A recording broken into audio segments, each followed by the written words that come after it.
Assalamualaikum sahabat semuanya. Semoga kita senantiasa diberi kesehatan dan kelancaran rizkinya. Amin ya Rabbal Alamin. Abu Nawas dan skandal rokok. Pada suatu pagi yang cerah di kota Baghdad, Abu Nawas sedang duduk santai di kedai kopi favoritnya. Ia menikmati secangkir kopi hangat sambil mengamati orang-orang yang berlalu lalang. Tiba-tiba ia melihat sekelompok orang yang berkumpul dan tampak berdebat dengan serius. Rasa penasarannya pun muncul. Kemudian Abu Nawas mendekati kerumunan itu. Di tengah kerumunan, seorang pria berjenggot tebal sedang berbicara dengan lantang. "Rokok itu haram, tidak ada manfaatnya sama sekali dan hanya membahayakan kesehatan," katanya. Seorang pria lain yang tampak sebagai perokok berat dengan sebatang rokok di tangannya membantah. "Weh, gak bisa begitu dong. Rokok itu membantu menenangkan pikiran. Dan toh banyak orang yang menikmatinya." Abu Nawas dengan senyum lebar di wajahnya pun menyapa. "Saudaraku, apa yang sedang kalian perdebatkan ini?" Pria berjenggot tebal itu pun menjawab. "Kami sedang mendiskusikan apakah rokok itu haram atau tidak. Nah, kalau menurutmu Abu Nawas, apa pendapatmu?" Abu Nawas pun mengangguk bijak lalu berkata, "Baiklah, ayo kita lihat masalah ini dari sudut pandang yang berbeda. Nah, sekarang apakah ada yang tahu hukum makan roti dengan susu?" Kerumunan itu terdiam. Lalu salah satu dari mereka menjawab, "Tidak ada Abu Nawas, itu sih perkara mubah, boleh-boleh saja dilakukan." Abu Nawas pun tersenyum dan melanjutkan, "Lalu bagaimana dengan naik unta di sore hari?" Kerumunan itu kembali terdiam. Pria berjenggot tebal pun menjawab, "Ya, tentu saja tidak ada hukum yang melarangnya lah Abu Nawas." Abu Nawas pun tertawa kecil dan berkata, "Nah, jika hal-hal sederhana seperti itu tidak ada hukumnya, kenapa kita tidak melihat rokok dengan cara yang sama? Rokok, roti dengan susu, atau naik unta di sore hari tidak disebutkan secara khusus dalam Al-Quran maupun Al-Hadis. Yang penting adalah niat dan dampaknya." "Tapi Abu Nawas, rokok itu kan jelas merugikan kesehatan. Bukankah sesuatu yang merugikan itu harus dihindari?" tanya pria berjenggot tebal. Abu Nawas pun mengangguk setuju. "Iya, itu benar saudaraku.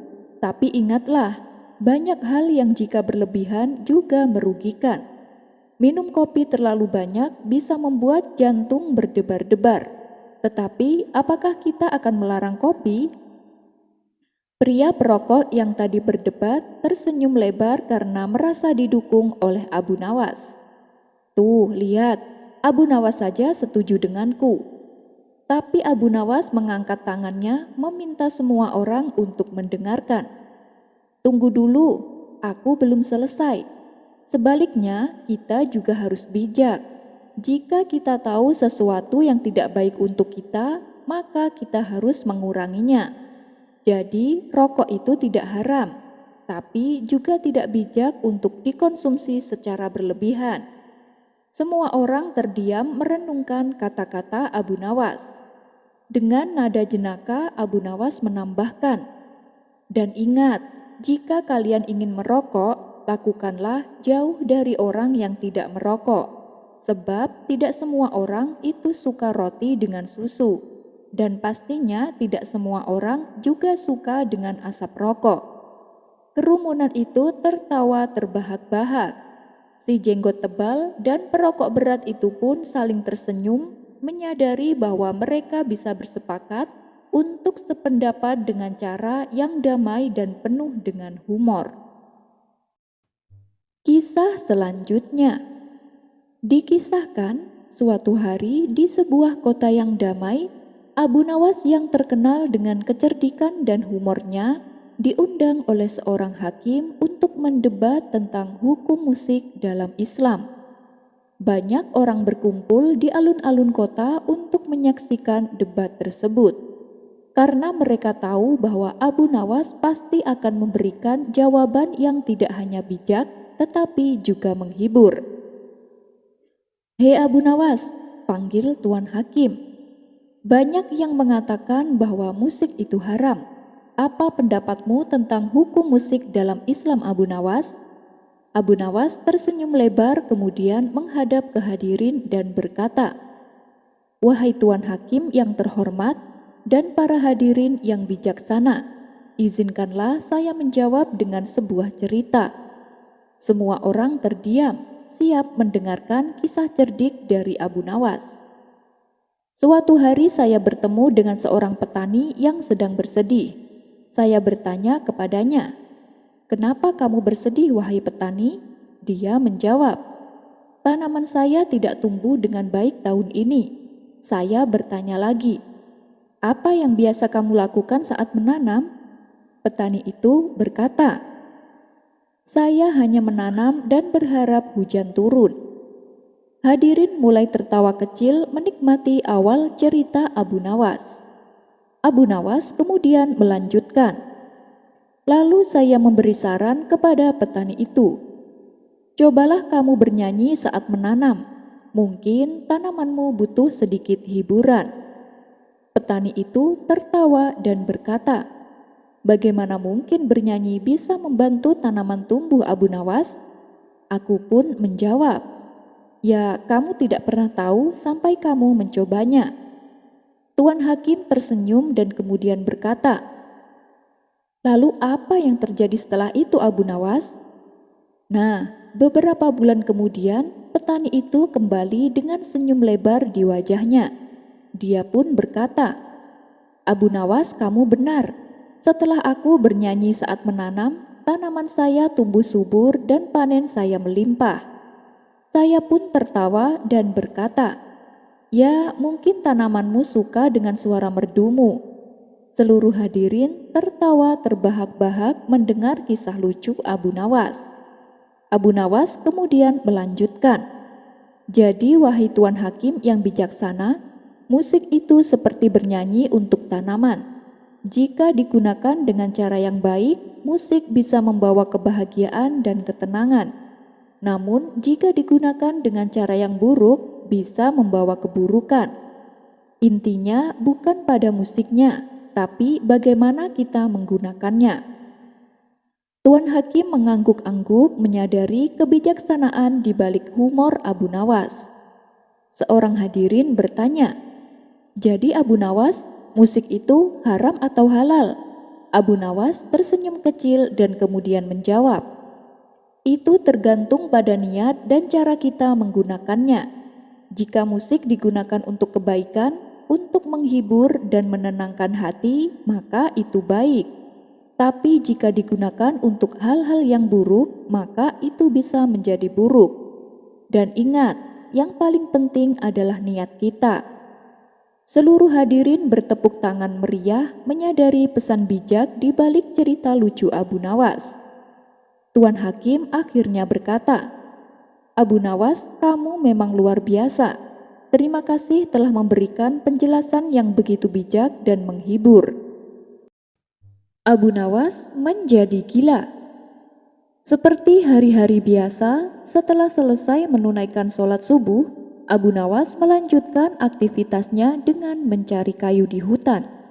Namun naas menimpanya saat ia menebang pohon, bajunya sobek terkena dahan ranting. Ketika ia sudah mendapatkan banyak kayu, ia bingung harus langsung menjualnya ke pasar atau pulang dulu untuk ganti baju. "Kalau aku pulang dulu, pasar sebentar lagi akan tutup, dan aku tak bisa menjualnya hari ini," pikir Abu Nawas. Karena pada hari itu ia sedang membutuhkan uang, terpaksa ia ke pasar dengan mengenakan baju yang robek. Setibanya di pasar, ia pun langsung menjual semua kayu bakarnya. "Alhamdulillah, hari ini aku mendapatkan rezeki yang lumayan," kata Abu Nawas bersyukur. "Lebih baik aku istirahat dulu, badanku terasa capek sekali," kata Abu Nawas melanjutkan. Kemudian ia duduk di teras pasar sambil memainkan kepingan uang emas hasil dari jualan kayu bakarnya. Tak berselang lama, lewatlah seorang penipu di hadapannya. Melihat penampilan Abu Nawas dengan baju sobek dan kumal, ia mengira Abu Nawas adalah orang gila. Maka terbesitlah niat jahat pada diri si penipu. Ia pun segera menghampiri Abu Nawas. "Hai kawan, sedang apa di sini?" kata si penipu berbasa basi. Mendapat pertanyaan demikian, Abu Nawas menjawab sekenanya. "Lagi mainin kepala raja," jawab Abu Nawas sekenanya. "Maksudnya bagaimana?" tanya si penipu kebingungan.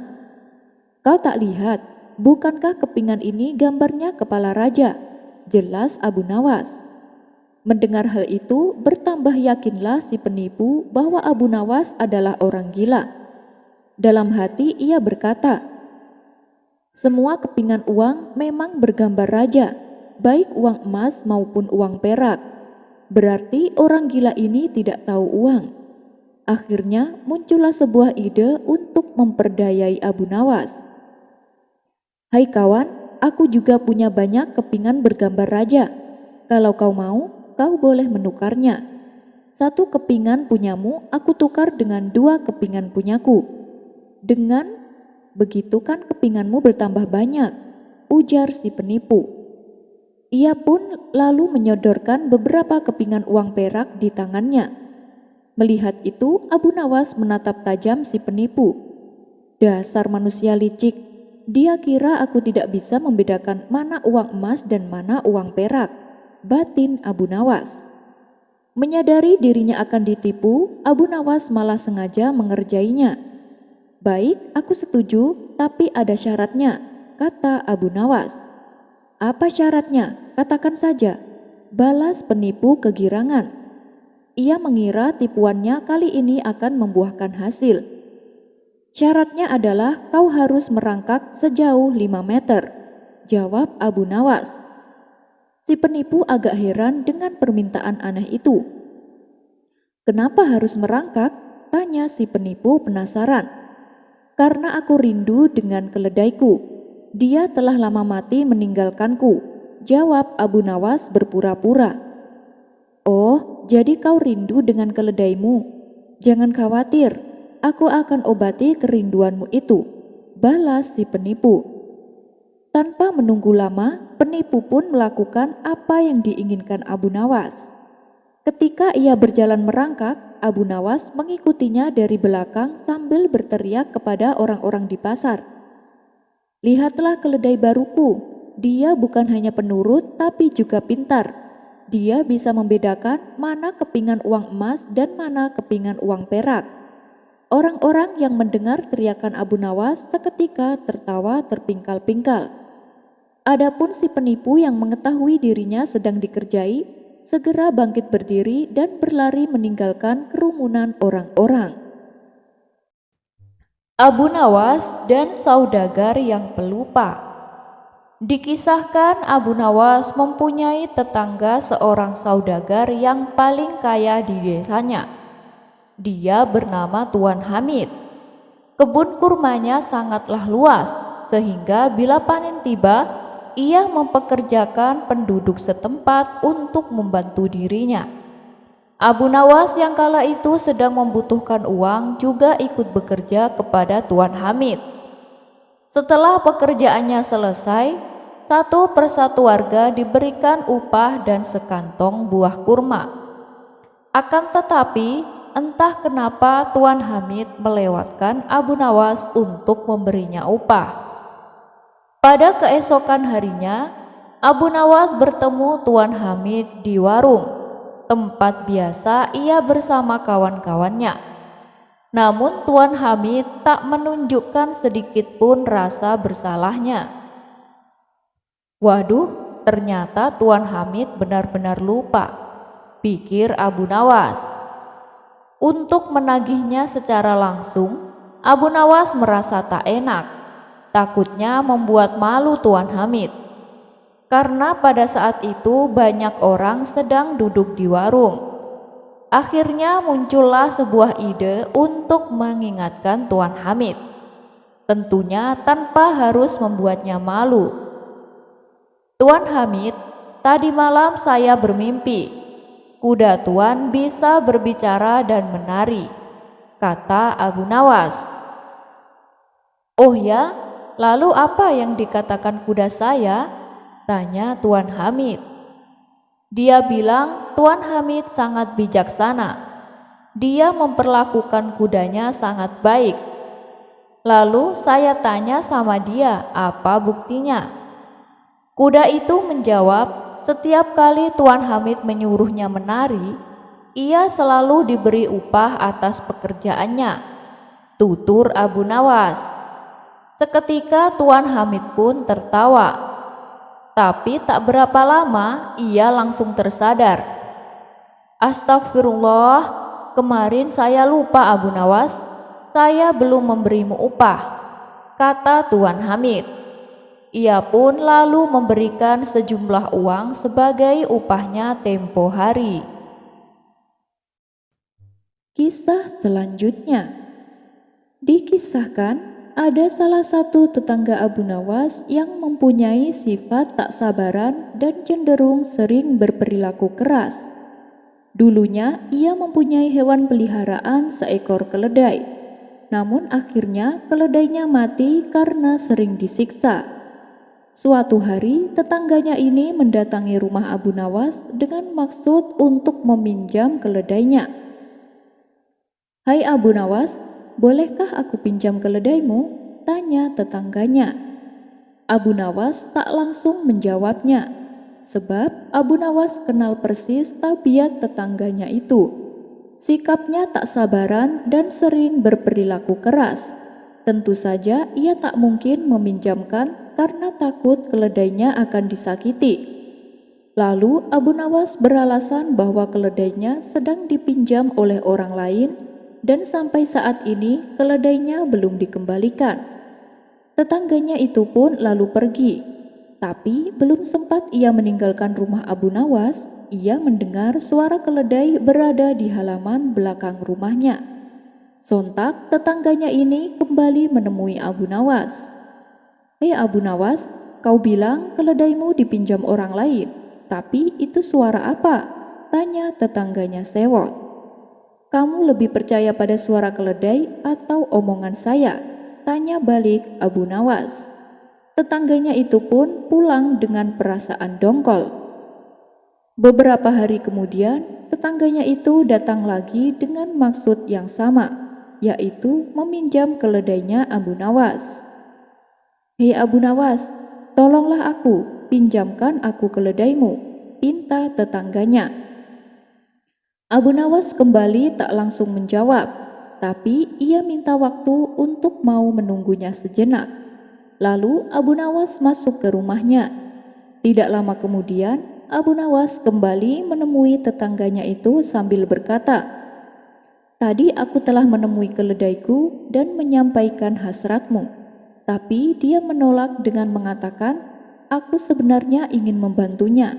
Hanya saja aku tidak suka dengan ucapan, cacian, dan kadang ia memukulku."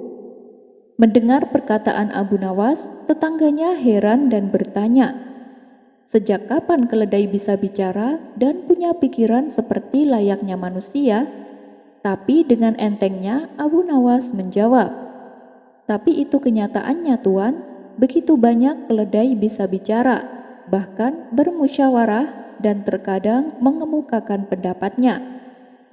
"Bilang saja kau tak mau meminjamkannya," balas tetangganya dengan nada ketus. Ia pun lalu meninggalkan Abu Nawas. Di lain hari, tetangganya itu kembali mendatangi rumah Abu Nawas. Kali ini ia bermaksud meminjam tali jemuran. "Hei Abu Nawas, bolehkah aku meminjam tali jemuranmu?" tanya tetangganya. Abu Nawas menjawab, "Maaf Tuan, tali jemurannya sedang aku pakai untuk menjemur bubuk gandum." Mendengar alasan Abu Nawas, tetangganya heran dan kembali bertanya, "Mana mungkin bubuk gandum bisa dijemur di atas tali? Kamu itu mengada-ada Abu Nawas." Abu Nawas menjawab, "Oh, hal itu tidak sesulit yang Anda kira, Tuan, jika Anda tidak meminjamkannya kepada orang lain. Tetangganya Abu Nawas pun kembali berkata, "Dasar pelit, selalu saja bikin alasan." Ia pun lalu meninggalkan Abu Nawas dengan muka cemberut. Abu Nawas dihukum menjadi gembel. Ada saja akal cerdik Abu Nawas untuk mensiasati hukuman Baginda Raja. Kisah ini bermula ketika suatu hari Abu Nawas berbuat kesalahan yang membuat Baginda Raja murka. Oleh sebab itulah, ia pun akan dijatuhi hukuman. Namun, karena seringnya lolos dari hukuman yang dijalaninya, kali ini Baginda Raja mempunyai cara lain yang berbeda dari biasanya untuk menghukum Abu Nawas. Kemudian dibawalah Abu Nawas ke tengah alun-alun dengan disaksikan seluruh masyarakat Baghdad. "Hei Abu Nawas," seru Baginda Raja, "atas kesalahan yang kau perbuat, kamu dihukum harus menjadi gembel selama sebulan. Kamu harus tidur di jalanan, kamu tidak boleh mengemis atau meminta-minta makanan kepada orang-orang, dan kamu tidak boleh membeli makanan untuk mengisi perutmu. Tugas Baginda Raja." "Lalu, bagaimana kalau ada orang yang kasihan terus memberiku makanan, Paduka?" tanya Abu Nawas. "Itu juga tidak boleh. Kamu tidak boleh menerima makanan dari orang-orang. Hei masyarakat Baghdad, siapapun yang kedapatan memberi Abu Nawas makanan, maka akan saya hukum seperti Abu Nawas," ancam Baginda Raja di hadapan masyarakat. Seketika Abu Nawas pun tertunduk lesu. Dalam hati ia berkata, "Hukuman macam apa ini? Bagaimana aku bisa mendapatkan makanan? Dan mana mungkin aku bisa bertahan sebulan tanpa makanan? Aku bisa mati kelaparan kalau begini." Kemudian dengan memberanikan diri Abu Nawas berkata kepada Baginda Raja, "Ampun Paduka yang mulia, bukankah itu sama saja Paduka menghukum mati hamba? Lebih baik hukum gantung saja hamba sekarang, daripada hamba harus mati kelaparan tersiksa." Namun keinginan Abu Nawas ini langsung ditolak oleh Baginda Raja. "Oh, tidak bisa. Aku sudah tahu akal busukmu. Kalau aku penuhi keinginanmu, pasti dengan akal cerdikmu kamu akan kembali lolos dari hukuman. Dan aku tidak mau tertipu untuk kesekian kalinya," ujar Baginda Raja. Sejenak Abu Nawas terdiam. Ia terlihat putus asa dan pasrah menerima keputusan tersebut. Di saat itulah tiba-tiba terbesit di benaknya sebuah jalan keluar yang bisa menolongnya. Ia pun meminta kepada Baginda Raja untuk mengajak keledainya ikut serta selama ia menjadi seorang gembel. Abu Nawas beralasan bahwa keledainya adalah satu-satunya hewan yang paling ia sayangi, bahkan melebihi rasa sayangnya kepada sang istri. Kalaupun ia meninggal nanti, setidaknya ia meninggal di samping keledai kesayangannya. Rupanya keinginan Abu Nawas yang satu ini dikabulkan oleh Baginda Raja. Dan Baginda Raja juga menjanjikan hadiah uang sejumlah 1.000 dinar. Itu apabila Abu Nawas bisa bertahan hidup sampai 1 bulan ke depan. "Ingat Abu Nawas, aku akan menyuruh prajurit untuk mengintaimu selama sebulan ini." Dan pada keesokan harinya, Abu Nawas mulai menjalani hukuman menjadi seorang gembel jalanan bersama keledai kesayangannya. Di hari pertama, Abu Nawas masih bisa bertahan tanpa makan dan minum. Di hari kedua, ia mulai merasakan haus dan lapar. Dan untuk menghilangkan rasa hausnya itu, ia meminum air di sungai yang jernih. Sementara keledainya dibiarkan makan rumput dan dedaunan, lalu ikut minum air di sungai tersebut. Di hari ketiga dan seterusnya, sekujur tubuh Abu Nawas mulai merasakan lemas. Ia sudah tak kuat menahan lapar hanya dengan meminum air sungai. Dan disinilah Abu Nawas mulai menjalankan ide cemerlangnya. Ia pun mendatangi warung makan tempat biasa ia nongkrong. "Hei kawan, hutangi aku 1 porsi nasi dan ayam bakar. Nanti bulan depan aku akan membayarnya 2 kali lipat," pinta Abu Nawas.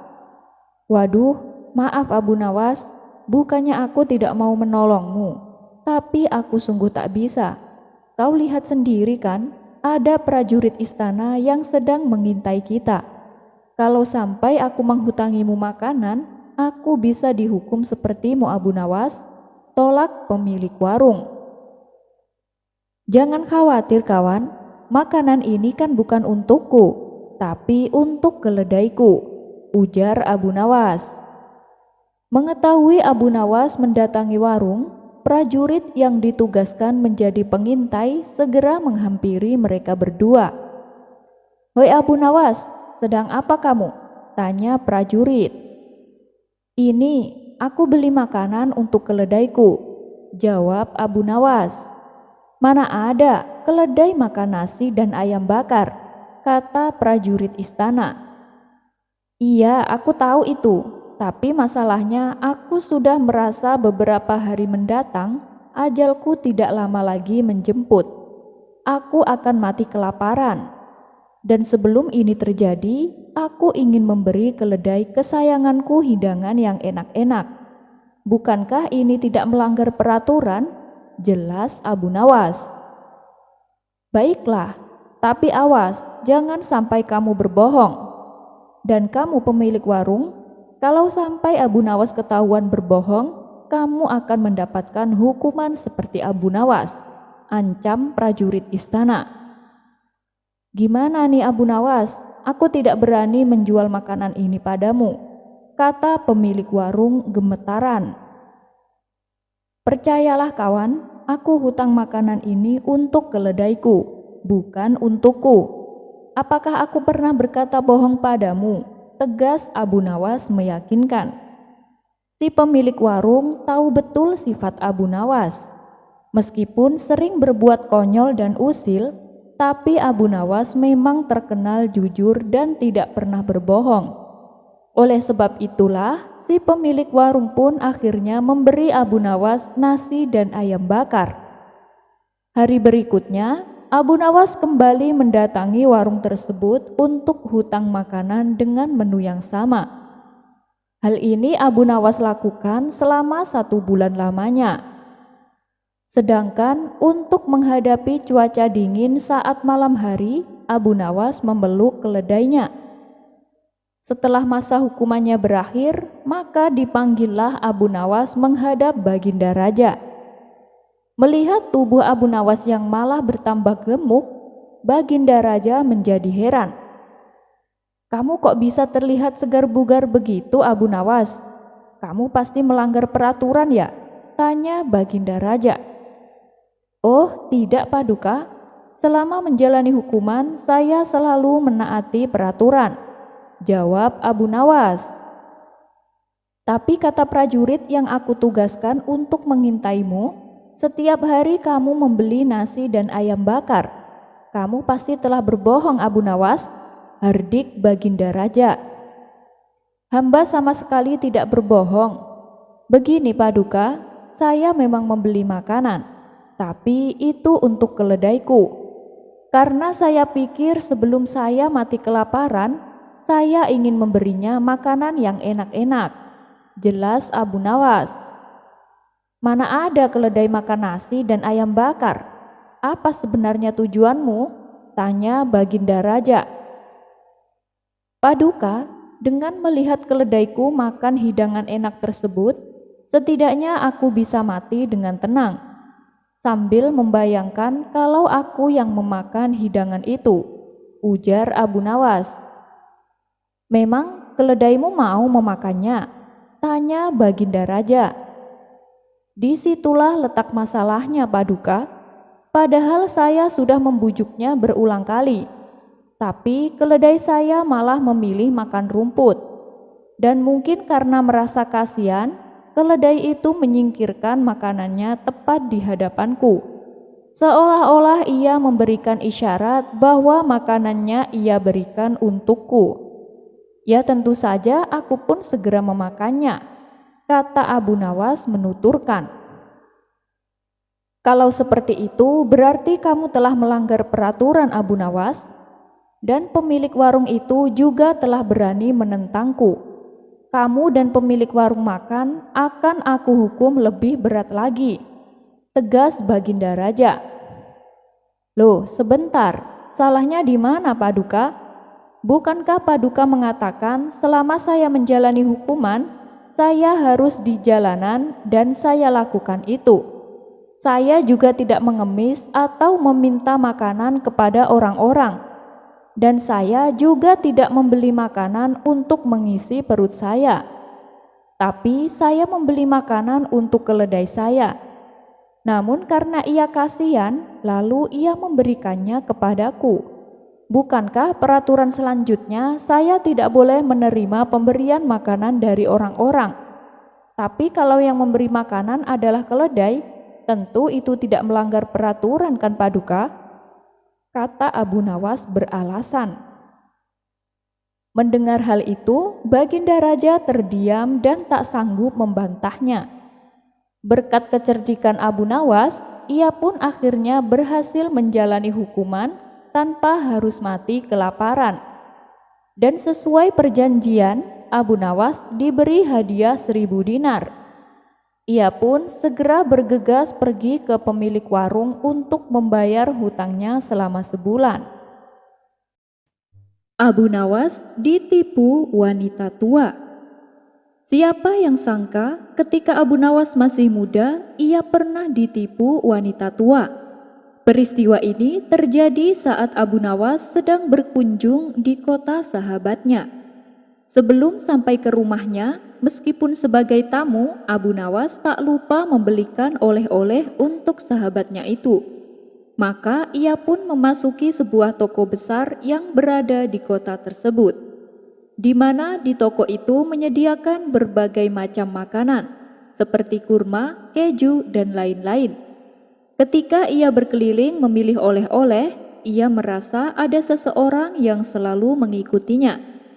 Abu Nawas pun menjadi penasaran dan menoleh ke belakang. Ternyata dia seorang wanita tua yang juga sedang berbelanja di toko tersebut. Di tangannya membawa keranjang yang berisikan beberapa makanan. Abu Nawas pun mencoba bersikap ramah dengan memberikan senyuman kepadanya.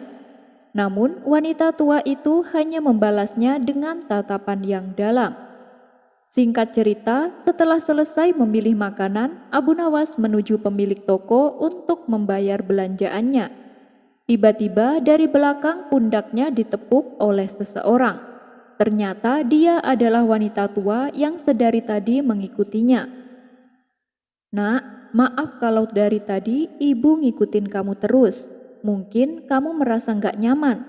Maaf ya, ibu suka menatap kamu. Karena kamu mirip sekali sama anak ibu yang baru meninggal, kata wanita tersebut. Oh ya, gak apa-apa bu, balas Abu Nawas sambil tersenyum. Nak, ibu punya satu permintaan padamu. Apakah kau keberatan? Pinta wanita tua. Tentu saja tidak bu, apa permintaan ibu? Tanya Abu Nawas. Nanti ketika ibu keluar dari toko ini dan menatapmu, tolong katakanlah pada ibu, hati-hati ya bu, nanti saya menyusul, kata wanita tua itu. Abu Nawas sempat merasa heran dengan permintaan tersebut. Memangnya kenapa bu? Kenapa aku harus melakukan itu? Tanya Abu Nawas penasaran. Itu adalah kalimat yang sering almarhum anakku katakan setiap kali aku akan berpisah dengannya, jawab wanita tua tersebut dengan wajah yang sendu.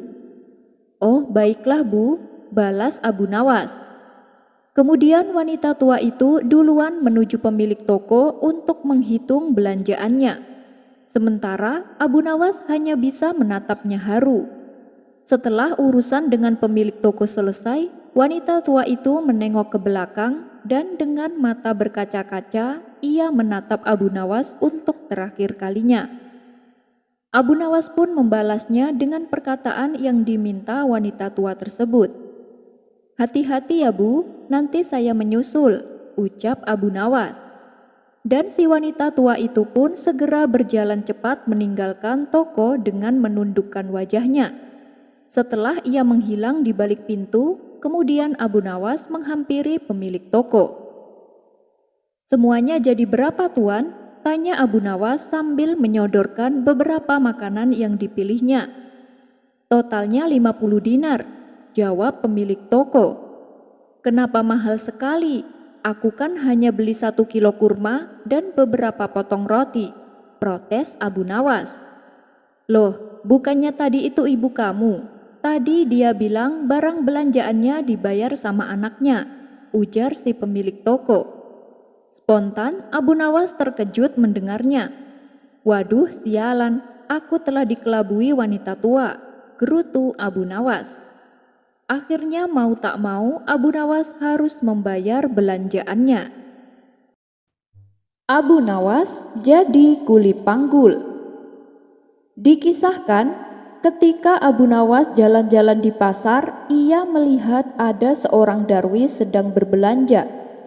Darwis itu adalah seseorang yang dikenal akan sifat bijaknya. Setelah selesai dengan belanjaannya, ia memasukkan semua barangnya ke dalam karung. Namun karena barang belanjaannya lumayan banyak, sang darwis tak kuat mengangkatnya. Ia pun berinisiatif mencari kuli panggul yang biasa berseliweran di pasar. Akan tetapi tak ada satupun yang ia temui. Kemudian matanya tertuju kepada sosok Abu Nawas. "Wahai Abu Nawas, kemarilah," panggil sang darwis. Abu Nawas pun segera menghampirinya. "Ada apa Tuan?" tanya Abu Nawas. "Aku sedang butuh seseorang untuk membawakan barang-barangku. Maukah kau menolongku?" kata sang darwis. "Boleh saja, berapa upahnya?" tanya Abu Nawas kembali. "Biasanya sih 5 dinar Abu Nawas. Tapi maukah kau kubayar dengan upah yang lebih pantas?" balas sang darwis. "Oh ya, apa itu?" tanya Abu Nawas. 3 buah nasihat yang berharga," jawab sang darwis. Mendengar itu Abu Nawas sejenak terdiam. "Uang dapat kuperoleh kapan saja, tapi kalau nasihat yang berharga tidak mudah untuk didapatkan. Apalagi yang berkata adalah orang bijak seperti dia, pasti akan sangat bermanfaat," pikir Abu Nawas. Akhirnya Abu Nawas pun menyetujuinya. "Baiklah Tuan, aku bersedia. Kalau boleh tahu apa isi barang belanjaanmu?" tanya Abu Nawas. "Isinya beberapa piring dan gelas, jadi kau harus hati-hati membawanya," jawab sang darwis. Setelah itu Abu Nawas segera memikul karung barang belanjaannya. Karena jaraknya lumayan jauh, mereka berdua harus beristirahat selama 3 kali berturut-turut. Pada istirahat pertama, Abu Nawas manfaatkan untuk meminta nasihat kepada sang darwis. "Tuan, apa nasihat yang pertama?" tanya Abu Nawas. "Jangan percaya kepada siapapun bila ada yang mengatakan padamu bahwa lebih baik lapar daripada terlalu kenyang," kata darwis memberitahu. Tak lama setelah itu, mereka berdua pun melanjutkan perjalanannya. Lalu pada istirahat yang kedua, Abu Nawas kembali bertanya, "Wahai Tuan, apa nasihat yang kedua?" Sang darwis menjawab, "Jangan percaya kepada siapapun bila ada yang mengatakan padamu bahwa lebih baik berjalan kaki daripada mengendarai kuda." Mendengar itu, Abu Nawas mengernyitkan dahi. Nasihat macam apa itu? Semua orang juga tahu. Oh, mungkin dia sengaja sedang menguji kesabaranku. Kalau aku mau bersabar, pasti akan berbuah keindahan. Nanti di nasihat yang ketiga, dia pasti akan memberikan nasihat yang sesungguhnya, pikir Abu Nawas. Akhirnya waktu yang ditunggu pun telah tiba. Ketika mereka istirahat yang ketiga kalinya, Abu Nawas sudah tak sabar untuk mendengarnya. Wahai Tuan, nasihat yang ketiga bagaimana? Tanya Abu Nawas. Sang darwis menjawab, jangan percaya kepada siapapun bila ada yang mengatakan padamu bahwa hati manusia itu kuat bagaikan karang. Justru hati manusia itu lemah dan rentan. Apabila hati manusia terlukai, maka mustahil akan kembali seperti semula, seperti halnya gelas dan piring yang kau bawa. Apabila jatuh dan pecah, maka mustahil untuk mengembalikannya seperti semula. Oh iya, aku tambahkan satu nasihat lagi sebagai hadiah atas kepatuhanmu terhadapku. Jangan pernah percaya kepada siapapun bila ada yang mengatakan bahwa seorang darwis lebih bodoh darimu. Mendengar itu, Abu Nawas seketika langsung emosi. Kurang ajar, aku telah dikerjai darwis sialan ini, gerutu Abu Nawas. Akan tetapi ia berusaha menahan amarahnya. Abu Nawas pun berpura-pura terkesima dengan semua nasihat yang didengarnya. Sungguh luar biasa nasihat Tuan, sangat berguna dan mengubah pola pikir saya, puji Abu Nawas. Tapi ada satu nasihat yang masih saya ragukan kebenarannya, kata Abu Nawas melanjutkan. Yang mana? Saya kira semua nasihat yang kuberikan padamu tak ada yang perlu kau ragukan.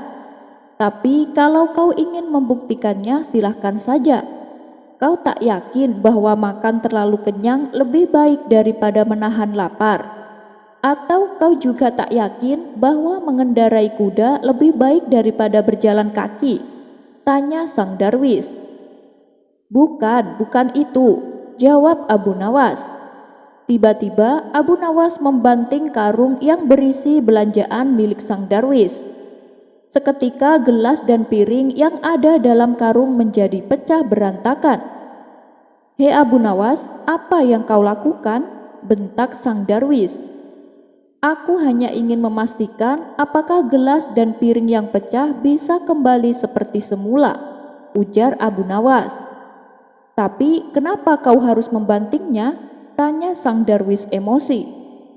Loh, bukankah tadi kau mempersilahkan aku untuk membuktikan nasihatmu? Adapun perumpamaan gelas dan piring adalah nasihatmu yang ketiga kan? Jelas Abu Nawas.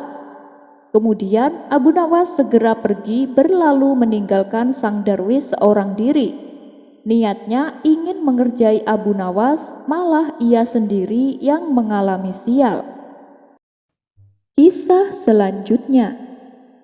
Di suatu pagi yang cerah, Baginda Raja Harun ar-Rasyid mengajak beberapa menterinya pergi bertamasya ke sebuah tempat wisata. Tak lupa Baginda Raja juga mengajak Abu Nawas untuk menambah suasana liburan menjadi asyik. Di tengah-tengah perjalanan mereka menuju tempat wisata, dari kejauhan mereka melihat seorang kakek yang sedang menunggangi seekor keledai. Wahai menteriku, tanyai siapa orang tua itu, perintah sang raja kepada menterinya yang bernama Ja'far. Kemudian Ja'far mendekati kakek tua tersebut. Mohon maaf kek, kalau boleh tahu kakek dari mana? Tanya Ja'far. Aku dari Basrah anak muda, jawab si kakek. Emangnya kakek mau kemana? Tanya Ja'far. Kali ini aku mau ke Baghdad, jawab sang kakek. Ada keperluan apa kek? Tanya Ja'far penasaran. Aku hendak mencari obat untuk mataku ini, jawab sang kakek sambil memperlihatkan matanya yang sedang sakit. Di tengah percakapan mereka muncul ide jahil Baginda Raja. Ia pun kemudian berbisik kepada Abu Nawas. "Wahai Abu Nawas, coba kamu ajak kakek itu bergurau." Abu Nawas membalas, "Jangan Baginda, kasihan. Ia adalah orang tua. Saya takut kakek itu marah." "Sudahlah, itu nanti urusanku. Intinya ajak saja kakek itu bergurau," desak Baginda Raja. "Baiklah kalau begitu, akan aku lakukan," ucap Abu Nawas. Ia pun segera menghampiri kakek yang sedang bersama Ja'far. "Kek, misalkan aku berikan Anda resep untuk mengobati mata kakek itu, apa imbalannya?" tanya Abu Nawas. "Aku akan berikan imbalan yang sesuai untukmu," jawab si kakek. "Dengarkan baik-baik resep ini, Kek," ujar Abu Nawas. Dengan raut wajah serius, si kakek tak sabar menunggu perkataan Abu Nawas. "Jadi begini, Kek. Kakek ambil 3 tiupan angin, 3 sengatan terik matahari, 3 pantulan cahaya rembulan, dan 3 sorot lampu biasa. Setelah semuanya terkumpul, maka kakek tumbuk pada sebuah lumpang yang tak berlubang. Kemudian kakek taruh ramuan yang telah lembut itu ke dalam sebuah mangkok besar yang sudah pecah berkeping-keping. Dan jangan lupa, Kek, kakek harus menyimpannya di udara selama 3 bulan. Setelah masa 3 bulan lamanya, maka oleskan ramuan itu ke mata kakek yang sakit sebanyak 3 kali sebelum tidur. Insya Allah kakek akan sembuh," kata Abu Nawas. Mendengar perkataan Abu Nawas itu, sang kakek pun naik pitam. Akhirnya si kakek turun dari keledainya dan menghampiri Abu Nawas. "Ambil keledai ini sebagai imbalan awal," kata si kakek sambil memalingkan wajahnya dari Abu Nawas.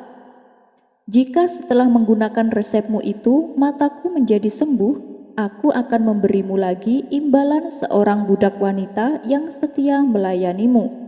Dan jika kelak ternyata kamu telah mati terlebih dahulu sebelum aku, budak wanita itu juga akan setia menemanimu di neraka sana. Ia akan setia meludahi matamu dan memukul wajahmu sambil berteriak dan mengejekmu." Abu Nawas tak menyangka, ternyata balasan gurauan si kakek lebih menyakitkan. Seketika Baginda Raja pun langsung tertawa terpingkal-pingkal. Sedangkan Abu Nawas hanya bisa melongo mendengar jawaban si kakek. Oleh karenanya, Baginda Raja kemudian memberi hadiah kepada kakek tersebut. "Terima kasih Baginda yang mulia," kata si kakek dengan hati yang bahagia. Tak lama setelah itu, sang kakek pergi meninggalkan mereka. Namun Baginda Raja masih saja tak bisa menahan ketawanya. Ia terus tertawa sepanjang perjalanan. Sementara Abu Nawas terus menggerutu mengingat kejadian barusan. Niatnya mau ngerjain si kakek, malah aku yang kena, sesal Abu Nawas. Mendengar Abu Nawas berkata demikian, bukannya kasihan, tawa Baginda malah semakin menjadi-jadi. Abu Nawas, baru kali ini aku melihatmu tak bisa berkutik," ujar Baginda Raja sambil terus tertawa. Melawan Raja Kafir. Dikisahkan ada seorang raja kafir yang terkenal dengan sifat kejamnya, sehingga banyak rakyatnya yang menjadi menderita dan senantiasa dicekam ketakutan. Ambisi sang raja tersebut ingin tenar dan terkenal seperti halnya Raja Harun ar-Rasyid. Tapi sayangnya ia menggunakan cara yang salah. Kalau Raja Harun ar-Rasyid terkenal karena memang beliau adalah raja yang bijak dan sayang kepada rakyatnya. Sedangkan raja yang satu ini justru terkenal dengan kekejamannya. Suatu ketika, atas perintah Raja Harun ar-Rasyid, Abu Nawas pergi ke negeri di mana raja kejam itu berkuasa. Tujuannya datang ke negeri itu untuk menyampaikan undangan dari Raja Harun ar-Rasyid kepada raja di negeri tersebut. Dan ketika Abu Nawas mulai memasuki kota, tanpa sengaja ia berpapasan dengan rombongan kerajaan. Melihat ada orang asing di negerinya, sang raja pun memanggil orang asing tersebut, yang tak lain adalah Abu Nawas. "Hei, siapa kamu? Dan dari mana asalmu?" tanya sang raja. "Ampun Paduka, saya adalah Abu Nawas. Saya dari negeri Baghdad," jawab Abu Nawas. "Lalu, apa tujuanmu datang kemari?" tanya raja itu kembali. "Saya diperintahkan Baginda Harun ar-Rasyid untuk menyampaikan undangan kepada Paduka," tutur Abu Nawas. "Oh, baiklah, mari ikut aku ke istana," ajak raja kafir tersebut. Setibanya di istana, Abu Nawas dijamu berbagai macam hidangan layaknya tamu yang terhormat. Ia pun dipersilahkan duduk berdampingan dengan sang raja. "Kalau kamu sampai dipercaya menyampaikan undangan dari Harun ar-Rasyid, berarti kamu orang yang sangat dekat dengan rajamu. Mungkin juga kamu sering dimintai nasihat oleh rajamu," kata sang raja membuka percakapan. "Ya, bisa dikatakan seperti itu," jawab Abu Nawas. "Hei Abu Nawas, aku dengar para penguasa Islam mempunyai gelar dengan nama Allah, seperti misalnya Al-Muwafiq Billah, Al-Mutawakkil 'alallah, Al-Mu'tasim Billah, dan lain-lain. Menurutmu, gelar apakah yang pantas disematkan untukku?" tanya raja tersebut.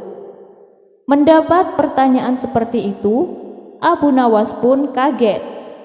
Tidak mungkin rasanya raja kafir seperti dia disandingkan dengan nama Allah.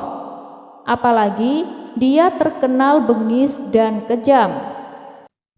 Abu Nawas pun berpikir sejenak. Tak lama kemudian ia menemukan jawabannya. "Begini Paduka, saya kira gelar yang paling pantas untuk Anda adalah Na'udzubillah," jawab Abu Nawas. "Oh, begitu ya," balas sang raja mengangguk, padahal tidak paham artinya. "Aku ada pertanyaan lagi nih Abu Nawas. Setiap benda yang ada di dunia ini pasti kan ada harganya. Menurutmu berapakah hargaku?" tanya sang raja itu kembali. Kali ini Abu Nawas menjawab sekenanya tanpa banyak berpikir. "Kalau saya taksir, harga Paduka sekitar 100 dinar," jawab Abu Nawas. Raja tersebut tidak terima dengan jawaban Abu Nawas. "Keterlaluan, apa kau tahu bahwa ikat pinggangku saja harganya sudah 100 dinar?" bentak sang raja. "Tepat sekali Paduka," jawab Abu Nawas. "Memang yang saya nilai dari Anda hanya sebatas ikat pinggang itu saja, karena Anda lebih mementingkan perut Anda daripada rakyatnya," jawab Abu Nawas menjelaskan. Sang raja pun hanya terdiam karena ia memang mengakui hal itu. "Oh ya Abu Nawas, sebelum engkau pulang, aku ada pertanyaan satu lagi," ucap sang raja kepada Abu Nawas. "Silahkan Paduka, saya siap menjawabnya," balas Abu Nawas. "Menurut keyakinan agamamu, kalau aku mati kelak di akhirat, apakah aku ditempatkan bersama orang-orang yang mulia atau orang-orang yang hina?" tanya sang raja penasaran. Bukan Abu Nawas namanya kalau ia tidak dapat menjawab pertanyaan semudah ini. "Raja penakluk seperti Anda insya Allah akan ditempatkan bersama raja-raja dan tokoh-tokoh yang telah menghiasi sejarah dunia, ujar Abu Nawas. Wah, benarkah begitu Abu Nawas? Tanya sang raja kegirangan. Tentu saja benar Paduka. Paduka akan ditempatkan bersama Raja Fir'aun, Raja Namrud, dan Raja Herakus, jawab Abu Nawas. Karena sang raja tidak tahu tentang sejarah dalam Islam, ia pun terlihat gembira mendengar jawaban Abu Nawas. Sang raja kemudian memberikan hadiah kepada Abu Nawas sebagai oleh-oleh untuk dibawanya pulang. Sekian dulu perjumpaan kita kali ini. Sampai bertemu lagi di kisah selanjutnya. Terima kasih yang sudah subscribe dan setia menonton channel ini. Wassalamualaikum warahmatullahi wabarakatuh.